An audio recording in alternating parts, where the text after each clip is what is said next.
GALP.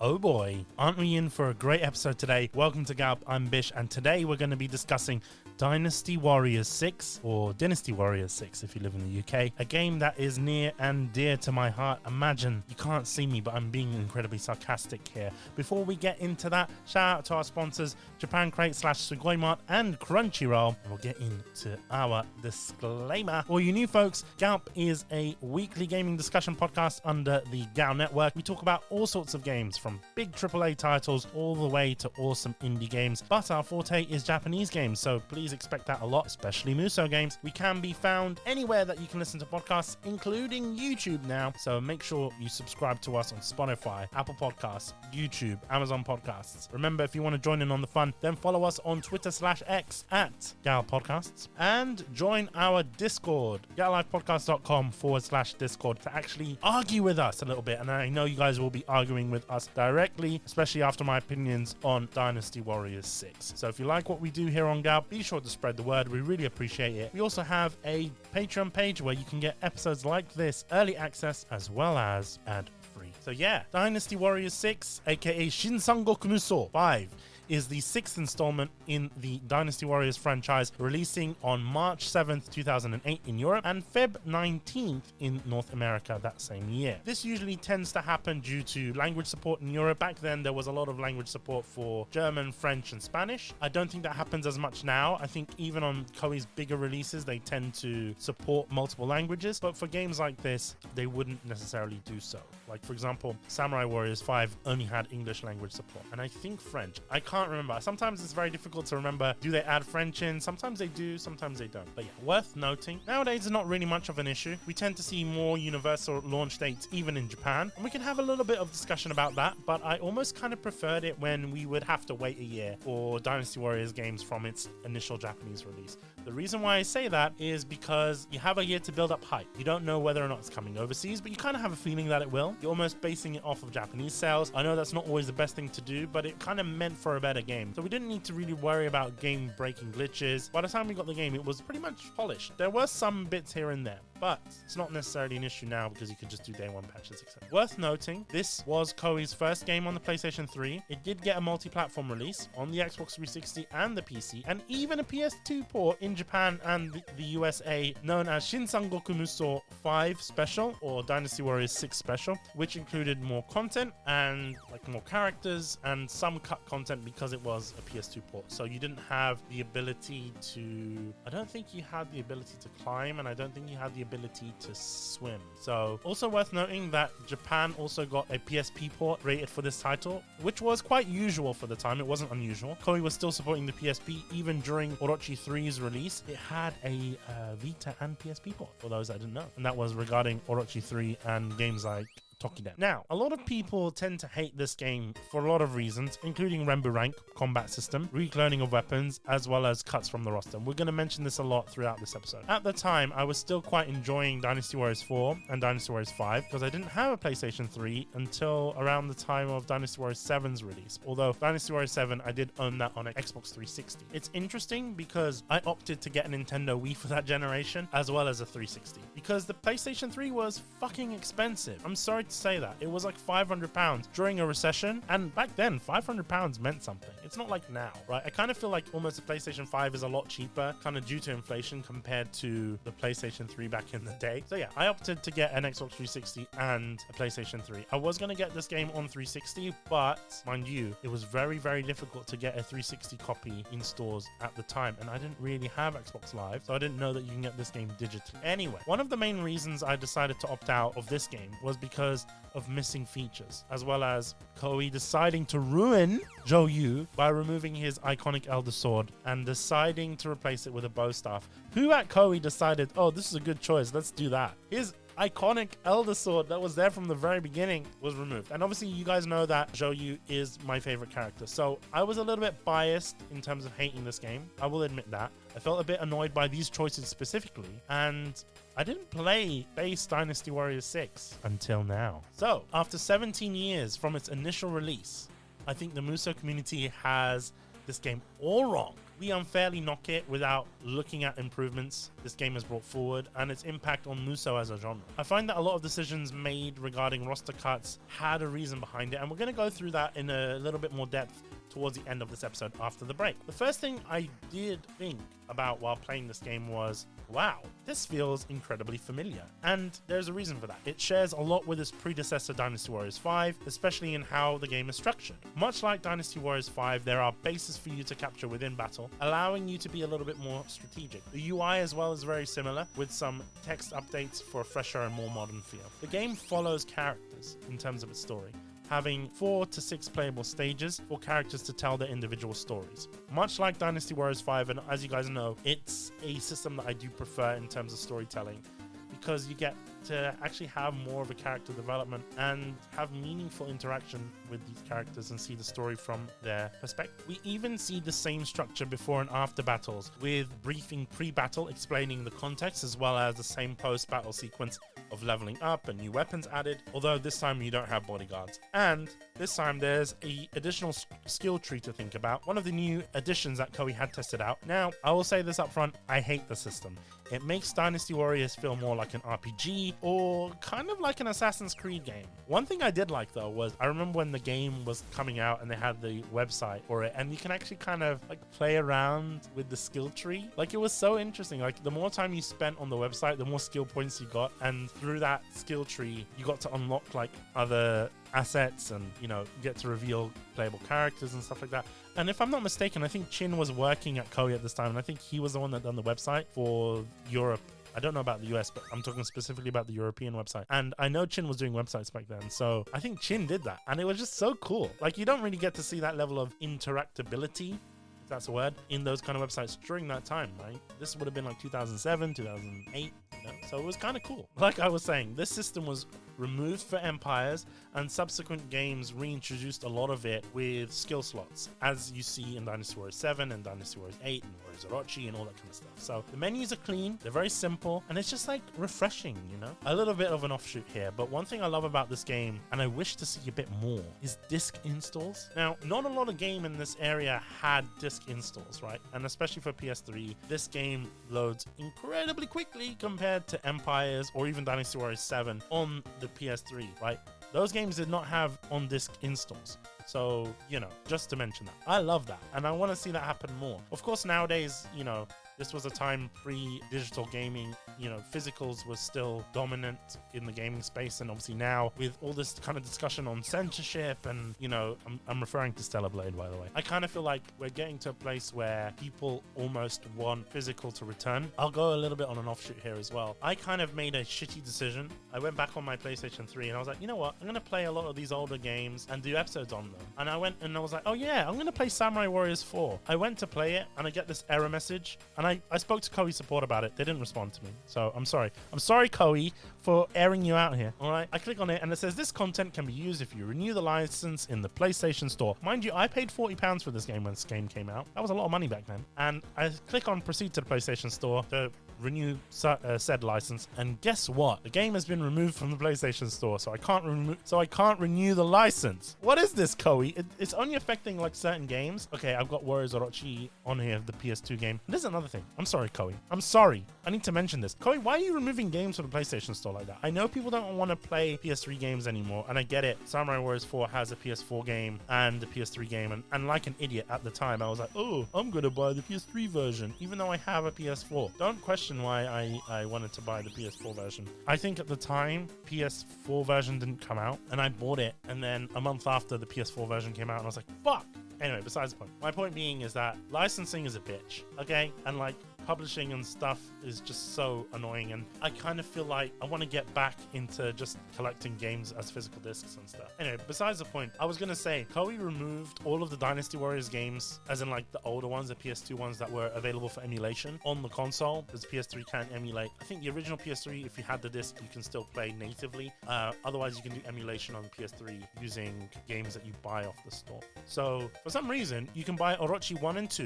You can't buy Kessen anymore. You can't buy, I'm trying to think, you can't buy Kasan, you can't buy any of the Dynasty Warriors games, and I've got Dynasty Warriors 5 here, and I wanted to buy Dynasty Warriors 4, play on PS3, and I can't. Kobe, fix that, man. Just put it back on. Like, it doesn't take a genius. Just do it. I know people are going to be complaining about it, but no, just do it. Just do it. Either do it or give us an HD remaster. All right? Yeah. Why not? Anyway, that's besides the point. Let's get back to Dynasty Warriors 6. Actually, let's not get back to Dynasty Warriors 6. Let's take a little break before we get onto the meat and potatoes of Dynasty Warriors 6 and its gameplay. So, we'll see you on the other side of the ads. If you are subscribed to us on Patreon, then guess what? You don't get ads, so we'll go straight into it. See you in a moment. Patreon. Patreon.com/GALP podcasts. Be sure to join our Patreon for access to episodes early. You will get verbal shout outs during podcast mid-rolls like this one, access to our GAL only Discord, as well as podcast pilot previews. There are 3 tiers. There's a £3 a month tier, there's a £5 a month, and you get everything if you get that £10 a month tier. We really would love for you guys to join. It's all right if you don't. It does help out the show. It does help us run the lights on the podcast as well. So we really do appreciate it, even if you can. And even if you can't join our Patreon, make sure that you guys give the show a 5-star rating, as well as sharing it on all your social platforms, sharing it with your friends, sharing it with your aunties, sharing it with your grandma. Why not? Enjoy the podcast, share it around. It helps us sort of get further up in the algorithm and actually be able to run more ads, because we get more opportunities that way. So thank you for supporting the show, guys. Whether or not you want to subscribe on Patreon, we love you all the same. Anyway, back onto the ads. Crunchyroll. This episode of the podcast is brought to you by Crunchyroll, longtime sponsor. You can go to getlifepodcast.com/Crunchyroll. Once again, that's getlifepodcast.com/Crunchyroll for a 14-day free trial of Crunchyroll Premium. What does that mean? It means you get ad-free anime with the largest anime selection across any platform. You can watch on your PlayStation 5, Xbox, Amazon Fire Stick, you name it. That is the entire Crunchyroll library, ad-free. Watch new episodes shortly after they come out in Japan. Stream on 4 devices at a time. Offline viewing for only £60 a year. Amazing. Go to getlifepodcast.com/Crunchyroll. That's getlifepodcast.com/Crunchyroll. Thank you, Crunchyroll, for sponsoring this episode of the podcast. J-List. getlifepodcast.com/J-List. That's getlifepodcast.com/J-List. Use the code GAL for 5% off anything at J-List, and that includes everything that J-List and J-Box has to offer. So that's gifts, calendars, books and magazines, manga and doujins, anime figures, apparel and cosplay, games and anime, otaku and ecchi goods as well, guys. So go to J-List, that's jlist.com, check what they have to offer and buy it there. They really have a good selection of everything. Currently at the moment, J-List is offering special orders and price matching, which means you can actually request from J-List any specific items that you want, and they can actually go and get it for you from Japan. That's actually how J-List originally started, if I'm not mistaken. We did an episode with Peter Payne, the founder of J-List, so we're actually really happy to have the sponsorship going on like we did before. They also do price matches. There is information on their website. Go to jlist.com and you can find it on their blog. Remember, once again, that's getlifepodcast.com/J-List and use the code GAL for 5% off on everything on the website. Thank you, J-List, for sponsoring this episode of the podcast. Friendly reminder, guys, to join us on our Discord, getlifepodcast.com/Discord. We have all this amazing stuff that's going on at the moment. Dedicated anime channels, dedicated gaming channels, as well as places for you guys to share your content as well. We love to spread that around, so make sure that you join our Discord. That's getlifepodcast.com/Discord, as well as sharing the podcast on whatever platform you're using. If you're using Spotify, make sure that you guys are engaging with our Q&As and our polls, and just giving us a 5-star review on any podcast platform that you guys are listening to. There should also be a new feature if you are using Anchor and Spotify in general. You can send us an audio note and we'll listen to it on the podcast, and it's a great way for you guys to get directly engaged with us, which is always awesome, as well as checking us out on X at Gal Podcast, as well as on Instagram, once again at Gal Podcast, and on TikTok at Gal Podcasts. You flaming idiot! I pressed the wrong soundboard button. I was supposed to press this one. Hell yeah. I was supposed to do that from the very beginning, but I didn't. Anyway, besides the point. Welcome back. Now, this bit is where we get a little bit controversial, but I actually really love Dynasty Warriors 6 combat system, barring the Rembu rank system, okay?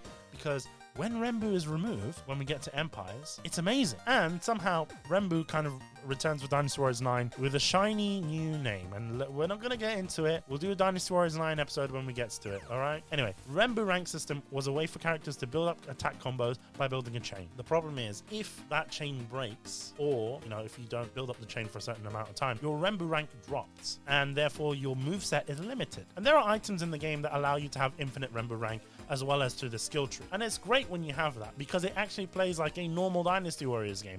In fact, I actually quite enjoy it when you have infinite Renbu. But the fact that an item or that the skill tree is needed to bring back a traditional style of combat is a pure failure in my opinion. However, I do think it's not as noticeable, especially during long play sessions. It's relatively easy in this game to hold and maintain a combo chain. It gets a little bit more difficult when you're engaging in duels or facing stronger enemies, as well as playing on higher difficulty. But I love the challenge that this vital game flaw brings.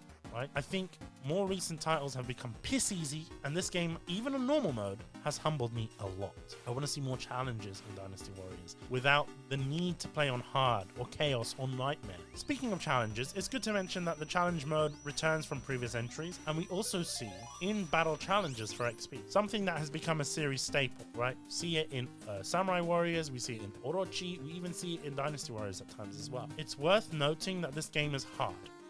I died a number of times because I didn't realize what I got myself into when it comes to duels. Duels return in this game from Dynasty Warriors 4, but it works very different. You're surrounded by NPCs, but you only fight an officer one-to-one. So they're like surrounding you in a circle, and other officers can jump in as well. It stresses me out a lot because Dynasty Warriors as a game isn't so good with one-to-one combat. You can't really back out of these duels, so you are forced to change your playstyle. I found myself blocking a lot more than usual, and to be fair, I've mentioned this in past episodes before, I don't really like using the block button. I don't think Dynasty Warriors needs a block button, but I also find myself dodging attacks with R1. This is a new feature to Dynasty Warriors 6, and we see it in future Koei games as well. Not necessarily Dynasty Warriors game, but there are other Koei games that do use that. In general, this game forces you to think more strategically instead of mowing down thousands and thousands and thousands of enemies, at least at the start, when you have nothing in terms of weapons or skills. In the way that the maps are designed, the game allows you to ambush bases and hide from enemies using your surroundings, right? Jumping into the water, swimming, etc., climbing up cliffs. This is the first Dynasty Warriors to introduce both of those features, as well as climbing up ladders. That's also a new thing. This amazed me back in the day when I first experienced it in Dynasty Warriors 6 Empires. And like I mentioned, you can also climb cliffs and ladders, which just gives you more ways to play and pounce and ambush your enemy. Let's talk about movesets for a moment. It absolutely sucks in this game, okay? More movesets are cloned, and the only characters that have somewhat unique movesets are the characters that are featured in Musou mode. So at first glance, right, while you're playing Musou mode, it would look like all of your characters have unique moves, and that's amazing. Unfortunately, that's a bait and switch from Koei. Another controversial change is the weapon system, which reminds me a lot of Warriors Orochi in the sense that the weapons have 3 attributes: strength, standard, and skill, similar to how characters were classed in Orochi. I think you had speed, technical, and power, right? So it kind of reminded me of that a little bit. I don't really have much of an issue with that. The issue I have with it is that there is no real 4th weapon or an ultimate weapon to try and unlock with your favorite characters. The weapons don't really mean anything, and there isn't really a way to transfer skills from one weapon to another. Another thing that I don't like is how NPCs rely so much on blocking, which isn't an issue if you were able to break the block from behind, which you can't do because guess what? The NPCs block from behind as well, which makes absolutely 0 sense. And guess what? Musous aren't guaranteed to break that guard either. Pretty much you need to rely on heavier charge attacks, which you may not be able to use due to your Renbu rank. This is one of the reasons why this game is hated by so many people across the community. There are other factors, of course, such as reduced roster, cloned movesets, as we mentioned, but there's other things that I really do love about the game. The maps are amazing. The features like swimming and climbing and things like that. The little animations that occur during the battles. The fact that enemies use boats now is pretty cool. The fact that you can see them climbing up ladders, or you could see them preparing little weapons like mortars and things like that. So there's little things like that that add to the overall atmosphere of the game, and I do like that, and I do enjoy that. The palette of the game is very varied as well. It's quite neutral, but I find it's quite refreshing to the era, and it works really well to the characters' costumes. I find that some characters are very over the top in terms of their character design, like Lu Bu, but it's a very iconic character design for Lu Bu nevertheless. But I do find that there are some some characters that I do really love their character design, like for example Yao Chan, right? Or Zenji. I think Zenji's Dynasty Warriors 6 outfit is the best outfit that she's ever gotten in a Dynasty Warriors game. And there are some characters as well that I really do enjoy, like Zhao Yun. His character design is fantastic. Zhou Yu's character design I quite enjoy as well, despite the fact that I don't like that he's got a bow staff. And I will actually admit this, playing future Dynasty Warriors games, I kind of feel like the bow staff was a needed change. Let's play devil's advocate for a bit. Why do we think Koei's making these decisions? Were they being lazy? No, I genuinely don't think so. I think this game is definitely a product of its time and its circumstances, and we need to kind of take this into consideration a little bit.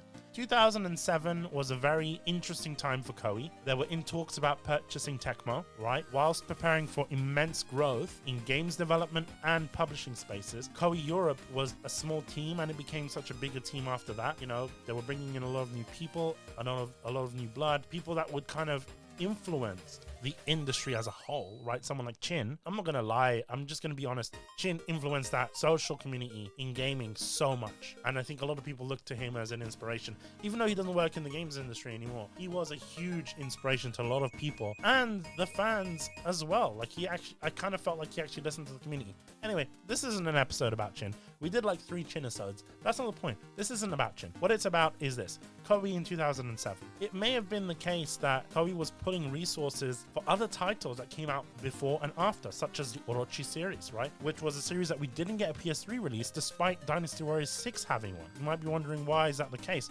Remember, this was a very awkward time in gaming, especially for Musou games, right?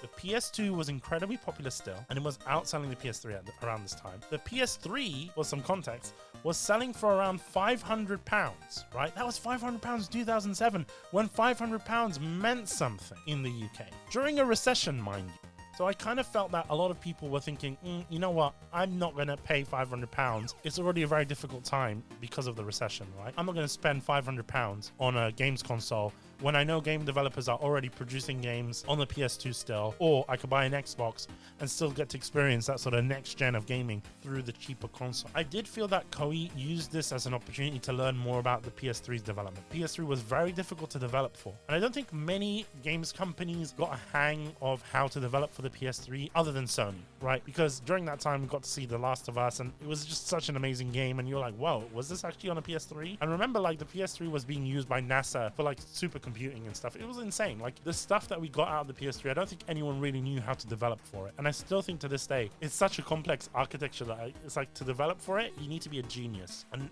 now it's a lot more simpler. But I don't think Koei really got the hang of it until around 2007, towards the end of its life cycle. That's why we got to see a lot of improvements in Dynasty Warriors 7 and indeed Dynasty Warriors 8. A lot of people tend to forget that Dynasty Warriors 8 was initially developed for the PlayStation 3, even though it did, yes, get a PS4 port and PC port and all of that. But it was originally a PS3 game. A lot of people forget that. I think the logic for Koei was for them to implement all of these new features, and certain things as a result needed to be cut back. Character rosters, unique moves being the main thing and the easiest thing to cut. Koei continued to do this in the future. Look at Samurai Warriors 5, for example, or indeed Warriors All-Stars. It's a very difficult thing to create a new title with a new engine, with new character models, with new stages, with new mechanics on a very limited budget, especially for a series that they know is declining, right? They don't know if people are going to transition hack and slash over to the PlayStation 3 one. This is all new for them. Remember that. And you need to cut something out. This is pre-merger as well, so there isn't many staff. I think a lot of people think that Koei, and this is something that really pisses me off back in the day,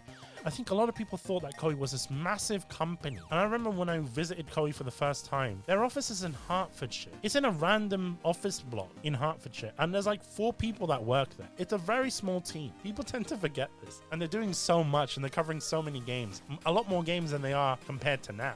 Right? And on top of that, Koei Europe was like publishing stuff for Atlas. They published like Persona 3, Persona 4. They were doing Disgaea. They were doing so many games that they didn't even publish. So they were focusing on so much things around the world around this time. So it's why we see a lot of things cut for a better gameplay experience. For example, Orochi 3 used a lot of assets from previous titles. There wasn't much new to bring to the table, hence why they could keep the cost low for that title. However, Orochi 3 and many Koei Tecmo games have decided to cut English dubs to save some cost, to ensure that the main gameplay is solid. That's why the Warriors All-Stars roster was cut to save on costs, to allow them to test new game mechanics. And All Stars had a lot of game mechanics that were prevalent and continue to be prevalent in modern Musou games. Can you argue that Koei made the wrong decision and the wrong choice on what to focus on in Dynasty Warriors?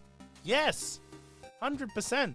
You'd be valid in saying that, and I agree with that. However, I think us as a community, the Musou community, the KT family, kind of forget about what Dynasty Warriors 6 brought to the table in terms of features and in terms of things that have become staples across a lot of other Musou IP that aren't just Dynasty Warriors. And yes, Koei did redeem themselves and listen to feedback by implementing changes in Empires and in 6 Specials. And yes, I know 6 Special was only a PS2 port in the US, but you know what? It counts. Let's not deny the fact that Dynasty Warriors 6 remains to be one of the best Empires games in Dynasty Warriors history. And you know what? If you disagree with that, let's have a discussion on Discord. Let's have a discussion on Twitter. You know, I'm more than open to have these discussions.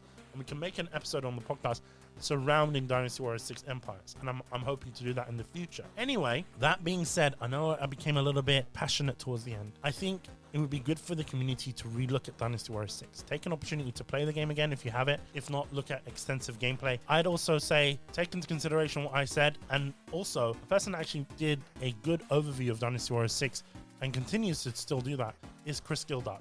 Go and check out his content. He did an incredible pros and cons video. And to be fair with you, that kind of inspired me to play Dynasty Warriors 6 for the first time. So shout out to Chris. Go and check him out. I'll put his link in the description for that pros and cons video. We need to relook at it, appreciate what it gave to us in terms of future creature comforts. Yes, it wasn't the best Musou game, but it certainly wasn't the worst out there. And after playing this game a lot more, I kind of feel like it's a guilty pleasure of mine in terms of Musou. So hope you guys enjoyed this episode. Let me know what you guys think about Dynasty Warriors 6 in the comments. Is it your favorite game? Do you not like it? Let me know in the comments on YouTube and on Spotify, as well as on our Discord and on Twitter at GALP Podcasts. As always, big thanks to our sponsors Crunchyroll and Japan Crate / Sugoi Mart. See you guys next time.